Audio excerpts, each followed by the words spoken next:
Radhe Radhe everyone. Mokshada Ekadashi भगवान श्री कृष्ण बोले माघ शीर्ष माह के शुक्ल पक्ष में आने वाली इस एकादशी को मोक्षदा एकादशी कहा जाता है। यह व्रत मोक्ष देने वाला, चिंतामणि के समान सब कामनाएं पूर्ण करने वाला होता है, जिससे आप अपने पूर्वजों के दुखों को खत्म कर सकते हैं।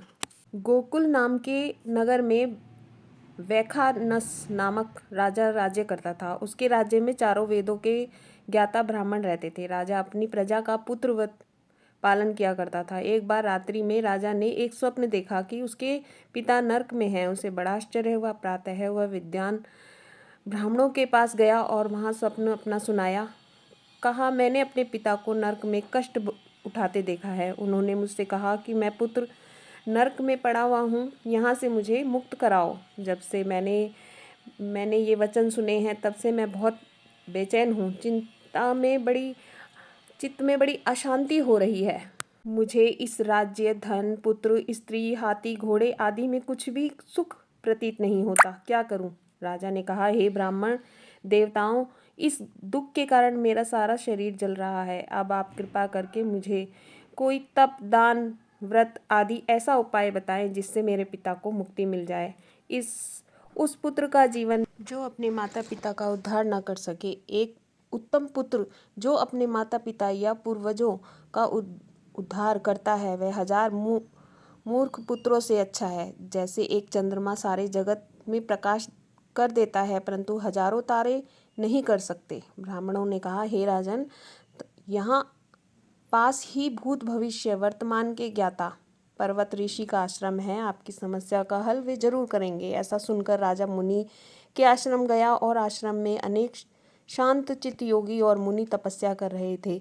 उसी जगह पर्वत मुनि बैठे हुए थे। राजा ने मुनि को साष्टांग दंडवत प्रणाम किया। राजा ने कहा कि महाराज, आपकी कृपा से मेरे राज्य में सब कुशल है, लेकिन मेरे चित्त में अत्यंत अशांति होने लगी। ऐसा सुनकर पर्वत मुनि ने आंखें बंद करी और भूत विचारने लगे। फिर बोले, हे राजन, मैंने योग के बल से तुम्हारे पिता के कुकर्मों को जान लिया है। उन्होंने जन्म में कामातुर होकर एक पत्नी को रति दी, किंतु सौत के कहने पर दूसरे पत्नी को ऋतुदान मांगने का भी नहीं दिया। उसी पाप कर्म के कारण तुम्हारे पिता को नरक में जाना पड़ा। तब राजा ने कहा, इसका कोई उपाय बताइए। मुनि बोला, हे राजन, आप मार्गशीर्ष एकादशी का उपवास करें। उस उपवास के पुण्य को आप अपने पिता को संकल्प कर दें। इसके प्रभाव से आपके पिता की अवश्य नरक से मुक्ति हो जाएगी। मुनि के यह वचन सुनकर राजा महल आया और मुनि से कहने के अनुसार कुटुंब सहित मोक्षदा एकादशी का व्रत किया। उसके उपवास से पुण्य उसने पिता को अर्पण कर दिया। इसके प्रभाव से उसके पिता की मुक्ति मिल गई और स्वर्ग में जाते हुए वे पुत्र से कहने लगे, हे पुत्र, तेरा कल्याण हो। यह कहकर स्वर्ग चले गए। मोक्षदा एकादशी का व्रत जो करते हैं, उनके समस्त पाप नष्ट हो जाते हैं। इस व्रत से बढ़कर मोक्ष देने वाला कोई व्रत नहीं है। राधे राधे फ्रेंड्स।